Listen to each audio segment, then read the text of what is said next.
Mi u Srbiji, znaš, imamo predsjednika koji se uvek vređa kada mu neko kaže Vučiću pederu. Vidim, pratite scenu. Da, moram da kažem da mi je ovo jedan od najlepših nastupa ove godine, jer od vas 120, 150 ovde, koliko vas ima, po prvi put ove godine sam siguran, niko nije glasao za Vučića. Znaš, niko odavde nije glasao za Vučića, ono.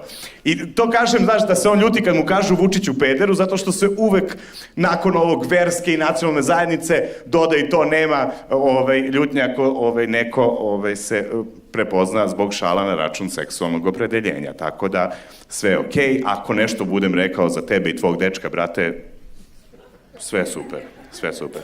Ja znam da si mu ti devojka i da ti on još to nije priznao, ali kako da ti kažem, nije ti za džabe kupio kartu koja je najskuplja.